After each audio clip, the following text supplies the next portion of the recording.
Halo semuanya, saya Damaskus Krishna Mukti dengan NPM 5021110, mahasiswa Universitas PGRI Selampari Lubuk Linggau.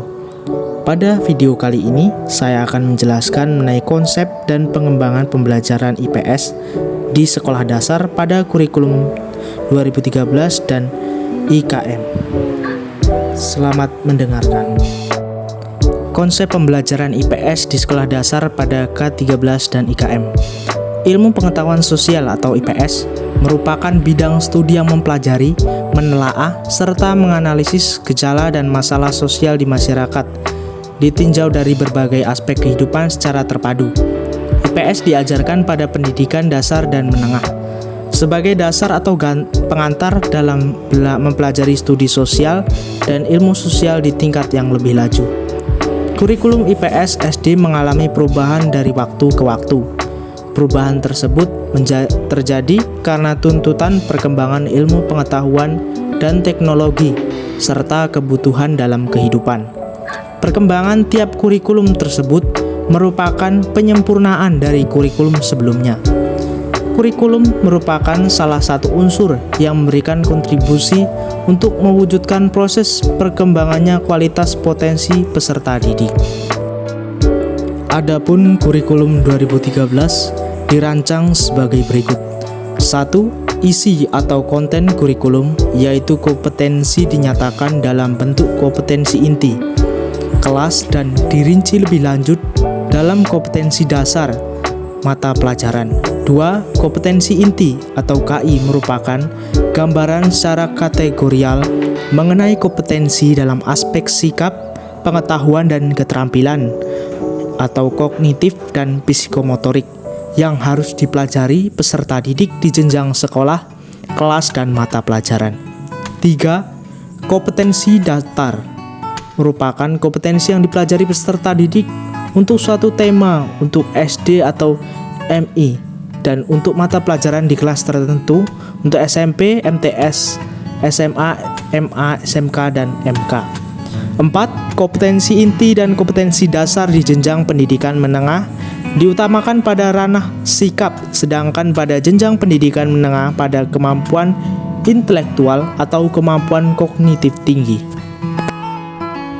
Kurikulum Merdeka memiliki tujuan mengoptimalkan tersebar luasnya pendidikan di Indonesia dengan pembelajaran intrakurikuler yang beragam.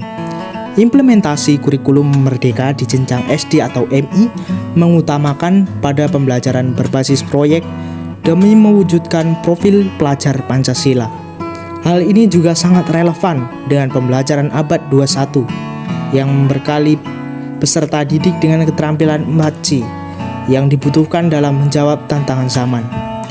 Terdapat 3 pilihan dalam penerapan atau mengimplementasikan kurikulum Merdeka atau IKM di jenjang SD atau MI, yaitu kategori mandiri belajar, kategori mandiri berubah, dan kategori mandiri berbagi pada jenjang kelas 1 sampai kelas 4 SD MI mulai tahun ajaran 2022 atau sampai 2023. Perkembangan pembelajaran IPS di SD pada K13 dan IKM.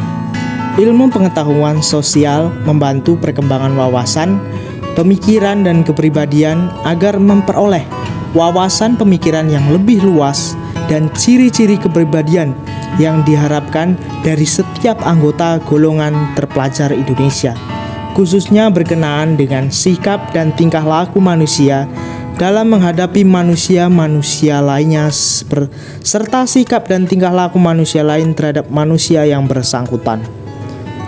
Pembelajaran pada pendidikan anak usia dini, pendidikan dasar dan pendidikan menengah, di mana dengan kemampuan dan perkembangan peserta didik, ilmu pengetahuan sosial atau IPS menjadi payung integrasi dari berbagai cabang disiplin ilmu sosial dan humaniora untuk menguatkan kompetensi para peserta didik agar memiliki wawasan dan keterampilan dalam berpikir, bertindak, dan memiliki kepedulian terhadap bangsa dan masyarakatnya, di mana mata pelajaran IPS ini terdiri dari sejarah, sosiologi, ekonomi, dan geografi.